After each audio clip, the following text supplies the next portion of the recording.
Salut à tous et bienvenue dans une nouvelle vidéo. Aujourd'hui, on va parler de challenge. Comme vous aurez pu remarquer au titre, ce sera donc l'été de tous les challenges, tout simplement parce que cette année, je trouve qu'il y a énormément de challenges qui m'intéressent. Et le souci, c'est que j'ai pas envie de choisir. Donc, je vais faire plusieurs challenges. Alors c'est la première partie parce que on va dire que c'est la partie du mois de juillet et il y aura une partie pour le mois d'août. C'est plus ou moins comme des piles à lire, sauf qu'en fait je fais mes piles à lire en fonction des challenges auxquels je participe. Et pour cette première partie, il y a donc 5 challenges, dont 2 qui vont faire juillet et août, donc que vous retrouverez dans la partie 2. Je commence en vous parlant d'un challenge qui va pas être très contraignant puisque c'est un challenge de nombre de livres à lire. Il s'agit du challenge Paye ton slip de Séverine de la chaîne Il est bien ce livre. En fait, voilà, tous les ans, enfin je crois déjà, au moins l'année dernière elle l'a fait, c'était un challenge en fait où voilà, elle propose, donc là je crois que c'est un slip taille S, peut-être même XS, je ne sais plus, taille S, M, L, XL, et en fonction de la taille du slip que vous choisissez, vous lisez le nombre de livres. Donc moi personnellement je n'ai pas pris XL qui était 30 livres je crois, donc sur 2 mois, parce que je ne pense vraiment pas en être capable à mon avis, même si je serai à la maison. Mais voilà, j'ai en tête le fait que Noé peut potentiellement être de nouveau hospitalisé, enfin voilà. Et en hospitalisation, c'est extrêmement compliqué de faire quoi que ce soit d'autre que de s'occuper de Noé parce qu'il n'est pas très bien en général. Donc je me suis dit quand même que j'allais partir sur la taille L, donc le slip en taille L, c'est-à-dire 20 romans. Ça fait 10 romans par mois à peu près. Je pense que c'est possible, voilà, je pense 10 ça doit être possible, donc je pars sur cet objectif là. Bien sûr je vous mettrai en barre d'infos la vidéo de Séverine, il y aura aussi son groupe Facebook où vous retrouverez peut-être des infos. Ensuite j'ai très envie de participer à un challenge d'une booktubeuse, alors anglaise, ou du moins anglophone, ça c'est sûr et certain, qui s'appelle Basically Brittany, je ne sais plus son pseudo exact, pareil je vous mettrai ça en barre d'infos. J'aime bien la regarder, je comprends que la moitié des trucs parce que moi je suis très nulle en anglais, mais j'aime bien regarder des booktubeuses anglophones. Et en fait, elle lance un petit challenge donc, qui s'appelle le hashtag, donc c'est Basically Readathon, qui est seulement sur une journée, donc ce sera le samedi 6 juillet, donc très bientôt. Et en fait, l'objectif est de lire un livre, un des livres les plus anciens de votre pile à lire. Voilà. Donc c'est pas un gros objectif, c'est pareil. Moi je trouve l'idée plutôt sympa. Et du coup, je me suis choisi Le Bâtard de Kossiguen, le tome 1 de Fabien Cerutti. Que j'ai acheté en 2016, si je dis pas de bêtises, aux Imaginales 2016, donc on est déjà en 2019, il a déjà bien 3 ans, donc ouais, c'est un des livres les plus vieux de ma pile à lire, et il fait 350 pages, donc je pense que dans la journée c'est faisable, si j'ai pas forcément trop de choses de prévues, etc. On va tester. On va passer maintenant au challenge des finalistes du PLIB 2019. Challenge qu'on a complètement remanié, qui ne ressemble absolument pas à ce qu'on a fait les mois d'avant. Vous aurez l'explication de tout ça très certainement dans la vidéo de Megan, donc la pause lecture qu'elle aura faite sur la chaîne du PLIB, donc vous aurez en barre d'infos, n'hésitez pas à aller la voir, parce que là je vais être assez express on va dire sur les explications. Donc on a décidé de remanier le challenge et de vous proposer un challenge peut-être avec un peu plus de thématiques, un peu plus peut-être d'activités, je ne sais pas, je dis ça mais je lance des mots en l'air, ça ne veut rien dire. Et en fait du coup, plutôt que faire comme les mois d'avant, on s'est dit qu'on allait vous mettre plein de thématiques, donc il y a une vingtaine de thématiques. À chaque fois vous gagnez un certain nombre de points dès que vous remplissez une de ces thématiques, et les personnes qui auront eu le plus de points gagneront un des romans qui restent à gagner des finalistes du PLIB 2019. Je rappelle bien évidemment que même si c'est dans le cadre du PLIB 2019, ce challenge est ouvert à tout le monde, donc n'hésitez pas. Et du coup je me suis préparé moi-même ma petite pile à lire, même si quand bien même je devrais gagner, voilà, je laisserai mon lot à quelqu'un d'autre. Bon, j'ai pas tout, j'étais étonnée, mais il y a quand même des thématiques, je n'ai pas trouvé de livres dans ma pile à lire. Donc du coup, je vous donnerai quand même les thématiques, mais j'aurai rien à vous proposer derrière. Donc, première thématique, un roman du chat noir. J'ai envie de me sortir Kayla Marshall, le tome 2 de Estelle Wagner, parce que j'ai le tome 3, que c'est une saga finie, et que j'avais beaucoup aimé le tome 1, Donc je trouve que c'est pas mal, ça va me bouger un petit peu le fion. Ensuite, un roman Scrineo, et là je n'en ai pas. J'ai vérifié, je n'en ai pas. Alors du coup, je n'en ai pas à proposer, donc je ne pourrais pas gagner de points par rapport à cette thématique-là. Mais si vous en avez un, n'hésitez pas. Un roman finaliste, alors là il m'en reste qu'un seul. Il me reste Rouille de Florian Soulaze, donc je me le suis marqué. Je le lirai en e-book parce que je ne l'ai pas en papier. Et c'est vraiment mon objectif, j'aimerais bien, ouais, parce que les votes, je rappelle, en tant que juré, parce que je suis moi aussi jurée, même si je suis organisatrice, c'est au mois de septembre. Donc là, il reste juillet, août pour finir de lire les romans finalistes. C'est un petit appel à tous les jurés qui sont un peu à la bourre. Moi, il m'en reste qu'un, donc ça va, mais je vais profiter du challenge du coup pour le lire. Un roman avec la thématique de l'été. Alors j'avoue que j'ai mis au pif, parce que je suis pas certaine que ce soit forcément en été, mais voilà, la couverture, tout ça, ça me donne cette impression-là. C'est En voiture Simone de Aurélie Vallogne.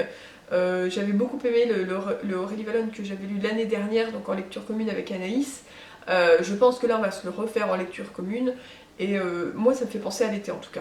Donc voilà, on verra si ça correspond ou pas une fois que je l'aurai lu. Un roman de moins de 250 pages, j'ai choisi Le cycle des âmes déchues, le tome 2 de Stéphane Soutoul. Donc j'ai commencé cette saga il n'y a pas si longtemps que ça, en fin d'année ou début d'année là, fin d'année 2018 ou début d'année 2019. Le deuxième tome fait 186 pages, alors c'est assez dense, hein. 186 pages, c'est assez dense quand même dans le sens où l'écriture est assez ampoulée et compagnie. Alors en tout cas c'est l'impression que j'avais eu dans le premier tome. On verra si c'est toujours le cas dans ce deuxième tome. Donc ça va pas aller si vite que ça, mais il fait quand même moins de 250 pages. Un roman de plus de 500 pages. Et là j'ai choisi Lune pourpre, le tome 2 Asservie de Laetitia Danaé aux éditions Snag, parce que j'ai envie d'avancer sur cette saga, que j'avais beaucoup aimé le tome 1 et voilà quoi, avançons.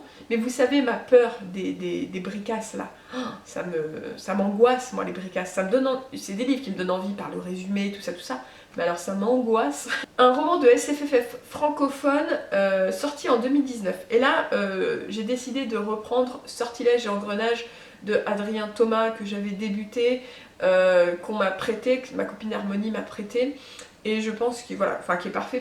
Le dernier livre acheté, alors j'en ai acheté deux en même temps, et donc là j'ai choisi Elliot et la bibliothèque fabuleuse de Pascaline Nolo. J'adore l'été, lire du très jeunesse comme ça, je sais pas pourquoi, et du très fantastique, mais là j'en ai acheté deux, ça me parle carrément, et je pense que je vais adorer les lire au chaud, sur la terrasse, avec mon petit verre pas forcément de coca. Il faut que je me rachète des iced tea et compagnie, parce que l'été ça passe nickel. Mais bon, vous voyez quoi, le dessin, ouais, je me vois bien faire ça.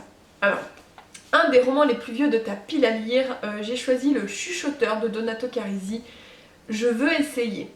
Je dis essayer, non pas parce que je pense que je ne vais pas aimer dans le sens où c'est pas un bon livre, parce que Chuchoteur c'est sûrement un des plus grands classiques actuels du thriller, mais parce que ça concerne des enfants, des morts d'enfants, des enfants démembrés, de ce que j'ai compris, et je ne sais pas si je vais supporter un livre avec des violences faites aux enfants après ce qu'on a vécu, enfin ce que Noé a vécu, même si bien sûr on n'en est pas à ce point-là.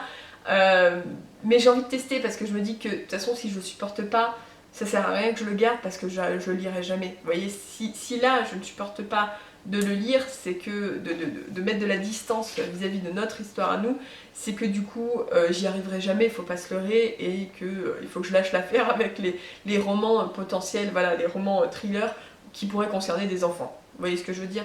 Donc je veux tester. Un audiobook, alors j'ai choisi un de ceux que j'ai dans ma bibliothèque Audiolib, et j'ai pris Au revoir là-haut de Pierre Lemaître, qui fait je crois 16 heures à peu près. Donc du coup voilà, j'espère que j'arriverai à l'écouter tranquillement, mais sur 3 semaines, ouais je pense, vous voyez déjà si je lis une heure, enfin si j'écoute 1 heure par jour, ça me fera un peu plus de 2 semaines. Donc ouais, je pense que ça peut se faire, tranquille. La deuxième thématique pour laquelle je n'ai rien du tout, c'est un roman posta. Donc post-apocalyptique, post-apocalypse, je ne sais pas comment on dit, j'en ai pas. J'ai vérifié, j'ai regardé, mais a priori de ce que je sais des romans que j'ai dans ma pile à lire, j'en ai pas, donc tant pis. Ensuite une romance, donc j'ai choisi Clash, le tome 2 de Jay Cronover, parce que voilà, faut que j'avance dans les quelques romances que j'ai dans ma pile à lire. Et celui-là est pas trop gros parce que bon, quand même, le but c'est pas d'avoir que des bouquins de 500 pages, sinon j'y arriverai jamais, hein, on est bien d'accord. Donc voilà, je pense qu'il faudrait que je le sorte en plus, ça ferait pas de mal. Une couverture avec un oiseau, là j'ai pris Les animaux presque perdus de Veronica Cossantelli, donc le deuxième roman que j'ai acheté en même temps que Elliot et la bibliothèque fabuleuse. Pourquoi j'ai pris celui-là? Tout simplement parce que sur la couverture on voit un dodo. Voilà, alors certes ça n'existe plus les dodos, mais c'est un oiseau. Un roman qui se passe au Japon, j'ai pris Le clan des Otori, le tome 1, alors moi j'ai une intégrale mais je vais lire que le tome 1 de Liane Hearn, je sais pas si ça se dit comme ça. J'espère ne pas dire de conneries en disant que ça se passe au Japon. Je crois bien que c'est au Japon, c'est pas en Chine. Hein. Je vais me faire lyncher si jamais c'est pas au Japon. J'ai pas vérifié, pour être tout à fait franche, j'ai pas du tout vérifié. Roman steampunk, alors, dans ma pile à lire, bizarrement, je n'ai pas de steampunk en ce moment, enfin très peu. J'ai choisi quand même Mortal Engines, le tome 1 de Philippe Rive, parce qu'on parle quand même de sortes de maisons roulantes, enfin voilà. De ce que j'ai vu, alors, j'ai vu la bande-annonce du film, hein, qui est tirée du livre. Moi ça me fait quand même penser à du steampunk dans le sens où voilà, on a, je sais pas, c'est plus peut-être de la SF que du steampunk, enfin le steampunk c'est un sous-genre de la SF mais on n'est pas dans les années, enfin vous voyez normalement le steampunk, il y a cette notion comment dire, du 19e siècle, enfin voilà, et là je suis pas sûre de moi sur ce coup là, je suis pas sûre que Mortal Engines soit vraiment classé steampunk, à mon avis c'est plus classé SF à mon avis, mais je peux me tromper. Je l'ai mis, si ça colle pas, j'aurai pas le point au pire, et puis voilà quoi. Je suis déjà pas sûre de tout lire, alors écoutez, on verra. Un roman avec des créatures de la forêt, je me suis pris Rue Farfadet, le tome 1 de Raphaël Albert, où on va être en fait un peu plus ou moins sur, pour le coup, un roman avec des créatures de la forêt, des lutins, voilà, tout ce genre de créatures, mais dans un contexte assez moderne, enfin en tout cas en ville, enfin je sais pas comment vous expliquer, je sais pas du tout comment vous expliquer, mais voilà, donc du coup, il y a les créatures de la forêt, mais elles sont juste pas dans la forêt en fait, voilà. C'est juste ça. Ensuite un roman de Nemos, et du coup là je me suis choisi Le bâtard de Costigan, le tome 1 de Fabien Cerruti, donc que je vous ai présenté dans le challenge Basically Readathon, parce que tant qu'à faire, autant un petit peu mettre les mêmes romans dans différents challenges, hein, sinon ça va être drôle, hein, voilà. Donc le bâtard de Costigan, ça rentre parfaitement pour du Nemos. Ensuite, il y a une lecture commune, faire une lecture commune, et là, ça va reprendre donc un livre dont je vais vous parler dans le prochain challenge, donc le challenge la SFFF Readathon SFFF, et ça va être donc Qui a peur de la mort de Ndy, je sais pas si je le dis bien, Ndy Okorafor. Alors c'est une grosse pavasse aussi, donc je ne sais pas si j'aurai le temps de le lire en 3 semaines, mais on va tenter, hein. Il faut avoir de l'ambition dans la vie. Pour le livre qui fait voyager, je me suis pris Celle qui venait des plaines de Charlotte Bousquet parce que c'est un livre déjà qui se passe aux États-Unis, avec donc dans une autre époque, dans un autre pays. Enfin voilà, avec donc une jeune femme qui est métissée indienne et j'allais dire américaine, mais les Indiens sont sûrement les plus grands américains qui soient, mais enfin vous voyez qui est métissée, et on va la suivre, enfin voilà, je ne saurais pas beaucoup plus vous en parler, mais voilà, l'époque, le lieu, forcément pour moi ça fait voyager, je veux dire on reste pas en France, vous voyez, hein. Et enfin un livre qui se passe au bord de l'eau, alors j'ai hésité à le mettre parce que j'aurais peut-être voulu me le garder pour Halloween, mais je me dis que pour Halloween j'aurai encore plein d'autres choses à lire, du coup je me suis mis là maintenant, c'est Water Witch de Alex Bell, parce que sur la couverture on voit bien qu'il y a de l'eau partout, et ça s'appelle quand même Water Witch, donc je suppose qu'on va être sur une sorcière des eaux, ou un truc comme ça. Du coup je pense que ça va être parfait, c'est juste pas du tout l'ambiance à mon avis pour l'été, mais justement ça peut peut-être être sympa. Alors, j'ai pas tout repris en détail parce que ce serait beaucoup trop long. Je vous laisse encore une fois aller voir la vidéo de présentation du challenge que Megan aura faite pour la chaîne du Plib, qui sera beaucoup plus détaillée et expliquée. Mais voilà, en gros, vous choisissez des livres en fonction des thématiques que vous voulez. Vous n'êtes pas obligé de remplir toutes les thématiques. Et puis, essayez de gagner des points, tout simplement. Et derrière, vous pourrez peut-être gagner un des romans finalistes qui reste à gagner. Donc ça, c'est du 1er juillet au 21 juillet, c'est-à-dire les 3 premières semaines de juillet. Et ensuite, on a le challenge, alors ensuite non, en même temps, on a le challenge donc de SFFF Readathon qui a été lancé par oulala, c'est quoi le nom? Perfect Plon? Perfect Flon? Désolée, alors vraiment des fois, les pseudos, s'ils sont pas simples, je les oublie. Donc j'aurais noté ici, et bien sûr je vous mets sa chaîne en barre d'infos avec la vidéo de ce challenge, de présentation de ce challenge, et peut-être que je vous mettrai aussi la vidéo de sa pile à lire. En fait voilà, elle avait envie de relancer un challenge de SFFF durant tout le mois de juillet. Et elle m'a proposé en fait si on pouvait faire un salon de discussion sur le Discord par rapport à tout ça. J'ai dit pas de souci. Et comme j'ai loupé le challenge, enfin le mois de la fantaisie au mois de mai, vous vous doutez bien que tout ça, j'étais pas dans le mood des challenges, je me suis dit que j'allais participer. Donc la première thématique, ça s'appelle C'est quand qu'on arrive. Il faut donc lire un livre où l'histoire se passe dans un vaisseau ou sur notre planète. Moi j'ai choisi Iron Gold, le tome 1, alors donc c'est le tome 4 de Red Rising, la première partie du tome 4 de Red Rising, on va y arriver, de Pierce Brown, parce que en tout cas les 3 premiers tomes ça se passait soit sur Mars ou sur d'autres planètes ou sur des vaisseaux. Donc là je pense que ça changera pas des masses, vous voyez, ça ira parfaitement dans la thématique. Mais je vous avoue que si je ne l'ai toujours pas lu, c'est parce que j'ai très peur de ne pas être aussi hypée que la première trilogie. Je me fais dessus là, hein. Ouais, ça se voit pas, ça se sent pas, mais mon dieu. Ensuite la deuxième thématique c'est de la SF, oui mais pas que. Alors là elle veut qu'on lise un livre de SF qui est couplé avec un autre genre. Alors c'est toujours compliqué pour moi de dire qu'est-ce qui est couplé parce qu'en fait la SF, la SF ça peut être tellement plein de choses en fait, il y a plein de sous-genres de SF que voilà. Je pense que vous pouvez dire que le steampunk c'est de la SF plus un autre genre à mon avis, genre historique. Enfin voilà, je pense que c'est assez libre, hein. Après c'est assez libre pour choisir. Personnellement j'ai choisi les Chroniques de Sainte Maryse, donc le tome 1 de Jodie Taylor, parce qu'elle disait notamment toutes les thématiques autour du voyage dans le temps, etc. Ça marche plutôt bien pour cette thématique là. Et c'est exactement ce qui se passe dans les Chroniques de Sainte Maryse, je crois, sans dire de bêtises. Ensuite, on a la thématique Messire, tout de même. Donc il faut lire un livre avec de la chevalerie. Et là, j'ai choisi, attention, Le Bâtard de Cossigan, le tome 1 de Fabien Cerutti. Et 3 challenges, 4 si on compte le paye ton slip. Moi, je trouve ça beau. 4 sur 5, c'est pas mal du tout. Donc voilà, je l'ai repositionné forcément. Parce que sinon ça fait une pile à lire immense, j'ai pas compté mais ça fait une pile à lire immense, je lirai clairement pas tout ça. Mais du coup voilà, du résumé que j'ai relu, je crois qu'il y a une question de chevalerie, mais je suis pas sûre. En tout cas je pense qu'on sera dans ce genre d'histoire là.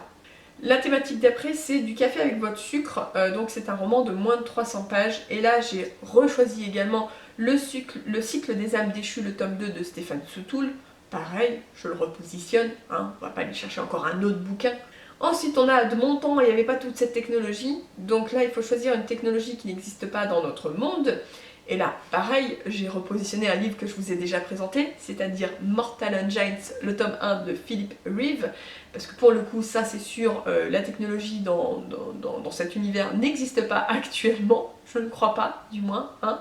On a ensuite, les jolies images, donc il faut lire un livre graphique. Personnellement j'ai choisi le tome 3 des Ogres Dieux, qui est une BD magnifique. J'ai acheté le tome 3 il n'y a pas longtemps là. Rani est en train de le lire, je crois, je suis pas sûre qu'il l'ait fini, mais bon, il était en train de le lire. Mais voilà, je me dis que ce sera parfait pour le lire courant du mois de juillet. De toute façon c'est ce qui est prévu. Ensuite on a mais il est nouveau lui, où il faut lire un nouvel auteur donc qu'on n'a jamais lu auparavant. Et là je repositionne également Rouille de Florian Soulas, puisque je n'ai jamais lu de roman de Florian Soulas. En même temps, c'était son premier, et elle en a sorti un là au mois de mai-juin, je crois. Donc voilà, je vais découvrir Florian Soulas. Ensuite, la dernière thématique, c'est Chérie, ça va couper, où il faut lire un livre avec des assassins. Je suis pas sûre de moi sur le livre que j'ai proposé, parce que je suis pas sûre qu'il y ait des assassins, mais vu l'univers, vu qu'il y a des mercenaires, tout ça, je pense qu'on doit y rencontrer des assassins. On verra. J'ai choisi Des sorciers et des hommes de Thomas Guéa. Donc voilà, comme je vous dis, il y a des sorciers, il y a des mercenaires, etc. Donc je pense qu'on va y croiser à un moment donné un assassin. J'espère. Et enfin, une sorte de thématique bonus, c'est de faire une lecture commune avec elle autour du livre, donc comme je vous le disais, Qui a peur de la mort de Andy Okorafor. Donc voilà, ça me dit bien, c'est une grosse pavasse, mais j'ai envie de le découvrir, j'en ai encore quand même entendu beaucoup de bien, donc du coup, ça pourrait être l'occasion. Donc si vous voulez aussi nous rejoindre pour cette lecture commune, n'hésitez pas, vous avez le lien du Discord en barre d'infos, déjà pour parler du ou des challenges, puisque je vais faire des salons pour chaque challenge, dont je vous parle là en vidéo, et bien sûr je lancerai une lecture commune autour, on lancera toutes les deux une lecture commune autour de Qui a peur de la mort. Je rappelle que pour le Discord, vous pouvez tout à fait venir, même sans participer au challenge, juste pour parler lecture. Et si vous avez envie de participer ou de lancer des lectures communes sur n'importe quel roman, n'hésitez pas, il y a tout à fait cette possibilité-là. Et enfin, je finis avec mon dernier challenge pour le mois de juillet, mais que je mets en fait, c'est un challenge perso, mais que vous pouvez tout à fait reprendre si vous le voulez. C'est un challenge très simple. Je l'ai appelé Prépare ta rentrée, c'est-à-dire que juillet-août, c'est en gros le moment où il faut lire un max de romans, qui traînent dans votre pile à lire, ou même de l'année dernière, de la rentrée littéraire de l'année dernière. Après, c'est vous qui choisissez la thématique, parce que justement, à partir de fin août, début septembre, on a la nouvelle rentrée littéraire qui arrive et il y a toujours 15 000 trucs qui nous intéressent. Donc moi, le but personnellement, c'est de lire un max de services presse, parce que j'ai beaucoup trop de services presse. Alors je me leurre pas, je pense pas que j'aurai fini toute ma pile de services presse, mais comme j'ai pris énormément de retard, c'est mon objectif. Mais vous, si vous voulez participer à ce challenge de Prépare ta rentrée, ça peut être voilà, de lire des romans sortis en 2018 ou pour la première moitié de 2019, pour faire de la place pour les prochains qui vont arriver à la rentrée littéraire. Voilà, donc je vous présente, j'ai fait une sélection dans ma pile de service presse, parce que comme je vous dis, j'en ai au moins une vingtaine, là actuellement, ça pique, ouais je sais. Donc j'ai fait une sélection de 11, je crois, 11 services presse.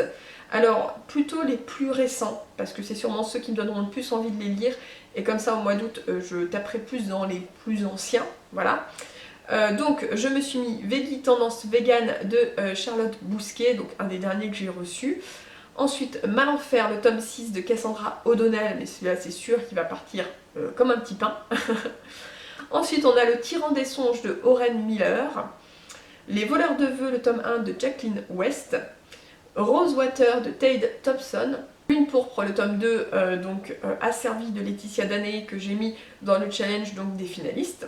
Aberration, le tome 1 de Joseph Delaney. Mortal Engines, encore lui, le tome 1 de Philip Reeve, donc que j'ai mis, en fait c'est la troisième fois qu'il est dans... Oui, c'est ce que je vous disais, hein, c'est 4 challenges sur 5, c'est vraiment pas mal.